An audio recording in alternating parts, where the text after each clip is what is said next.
us to be blown away. That's what you're doing. You're saying there's a death squad, that we've got a death squad. What do you think that's going to do to monkeys on the street that don't think too well? They're going to think, well, we're going to blow some people away. So naturally, they're going to hit us first, right?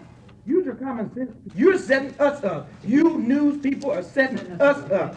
So fine. So when I'm dead, you, and you that have been printing all this stuff, that we've got death squads, because you never printed our side of it. You set us up. So put that on your conscience. You got it. I don't want to hear that anymore, brother. Is the temple over as People's Temple? No. How old are you, Hugh? Jean Brown. I've been a member of People's Temple for 7 years.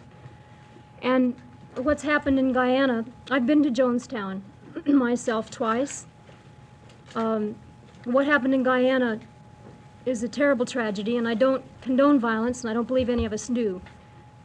But neither in our minds does that cancel out the 30 years of total and selfless dedication that Jim Jones has given to people to bring us together, as he did, of all races, all possible economic and social backgrounds, into a body of people. But Guyanese people, Amur Indian, right. East Indians that came there that needed service. Jim Jones saw fit that a young man, a little boy that didn't even belong to us, that had a cataract on his eye. Yeah, I know you're bored because you don't have to deal with it, sir. I don't like the way you're looking at me. You got a funky attitude. I wish you'd have to have people come to you every day and ask for help, but you don't, see. All you know, make your report and be on. I'm talking to you. And yes, you're shrugging brother. your shoulders. You don't have any love. Your citizens who. Remember that. Put that in your report also, okay, sir? What about the reports of a large amount of cash and securities at the Jonestown colony? You mean in Guyana? Yeah. Okay. this way. Let me answer that, and let me answer it. I didn't know how much was there. Why would 400 people follow him? How can I comment on that? I'm not there. I'm at that time. Place it. Sure, we need to get every dime we can, because we were taking people, not just our people. We paid for it with our money, destroyed $1,000 worth of money, especially when we got a Credibility. You said that the People's Temple, that Jim Jones was nonviolent. Apparently, it is not.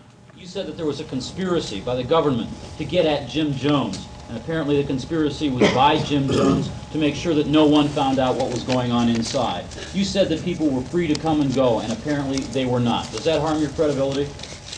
Well, let's take one thing at a time.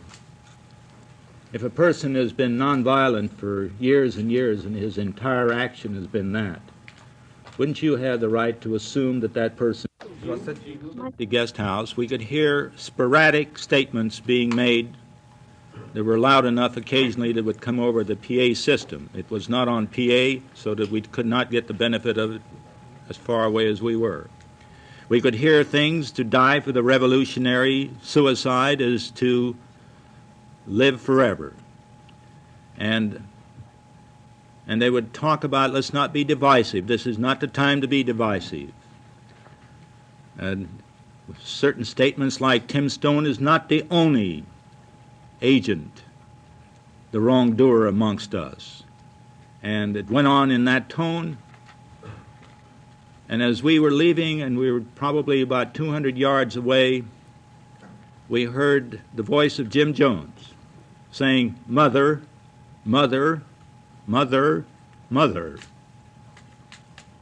What the significance of that was, I've discussed it with some of the temple members here today.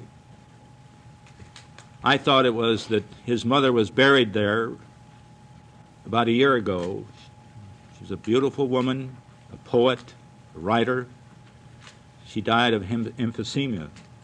She was very, very sick. She couldn't breathe. I thought, and she's buried there in Jonestown. I thought he was referring to that. Some of the temple members here said the reference to mother is to Mother Marcy Jones, his wife. And that's the last that I remember until Sunday night. Mark and I got out of the jungle where when we thought it would be safe to get on the road, and we got to the port. Are any of the people here contemplating the same thing? I would say, with as much force as I can say it, that no one here is contemplating suicide. I have some of them here. I invited all of them to come here if they wished. They're not the least bit interested in it. They are in a state of shock. They are in bewilderment. A few minutes ago, one of them gave me some information that Don Sly was here in the United States and it was in the custody of the FBI. Hold it before you start writing. I called Chief Gain, Charlie Gain, whom I've been in contact with since I've been here today. It's the second time I've talked to him today. And I asked him about it. He said, it seems inconceivable, but let me check. And he called me back in about 5 minutes and he said, no, that's not true. I cannot imagine that Don Sly would be here. I'm satisfied that the people here in the temple are just bewildered. Most of you have heard or read what Stephen Jones has said about the entire affair. And I believe that is shared predominantly by the people who were there. Are they disgusted with Jim Jones right now, what he did? The people inside the headquarters here? The people here inside of the headquarters did not know what had happened until I related to them what I've been relating to you. And they're in a state of shock, and they don't know what to say and what to think. You understand that these men and women here have been dedicated, and they've been dedicated to the cause of socialism, to a better way of life, and this comes to them as a complete shock and a surprise. But to get it clear, they are against what happened.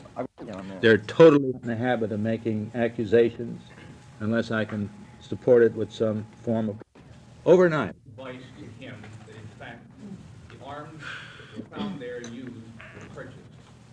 I said to him when they were shooting at him in Guyana. No, I'm talking about this past June of 1978. Did you not say to a newspaper reporter here in California that it was you who encouraged Jim Jones to purchase? I'm talking to Mr. Gary. Charles Gary. Did you not encourage Jim Jones to purchase weapons? I told him to get weapons for self-defense so that could not be repeated again. He did not tell me that he'd ever obtained those weapons. Jim Jones' son. Again, please? So that what would not be repeated again? What? You encouraged him to get those weapons so it would not be repeated again. The attack on him would not be repeated again. As a matter of fact, 2 months ago, when we were there with Joseph Mazer, private. That it's obvious that when someone assets of the temple is whatever it may be, we propose, if it's legally possible, to divide all of the assets with all of the people involved. Gary, do you hold title to the church's property right now? Do you hold title to the church's property right now? Yes, sir. I don't think so. Who does? Do you hold any important church papers right now? I don't know what the question is. I don't understand. Did Mr. Jones give you any important papers regarding the church? No, he did not. Mr. Gary, what do you think about reports that there have been... well, one at a time.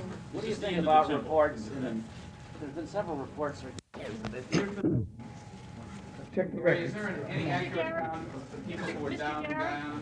What? An accurate account of the person or organization may have directed us to do. I don't know. Do you have any suspicions? You know, I could sit around and speculate all kinds of theories, but I wouldn't be the trial lawyer that I am if I used that as a method of ascertaining facts. Mr. Gary, who does hold the title to the People's Temple? Do you know? Probably the corporation does. Corporation does? The People's Temple is a corporation, and it's not owned by any single individual. As far as I know, Jim Jones himself owned no property. That's right. And owned no clothes, owned no automobiles, no home. And he's not in the process of building a $9 million church neither. Nor does he have an allotment like Captain Kuhlman had. He never kept money like that. Not. You mean that he was discussing it with me that he should have mass suicide? That has been mentioned, sir, yes.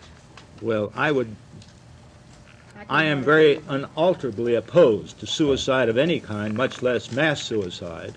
In the first place, if I had my way about it, I would not have even recommended him going to Guyana. I would have had him build the kind of a community he built right here in the ghettos of America. But that's not my decision. They made the decision to go to a socialist land and have a socialist commune. And they were living in I came back the first time. When you start feeding 1,200 people and bringing in new equipment, bringing in a new city, you're building a new city. Medical equipment. I want to go back to Jonestown. Charles, Mark, do you have any information about that? Have you heard anything about that? I have no information on that. I don't want to be making conjectural and speculative answers. Mark Lane can do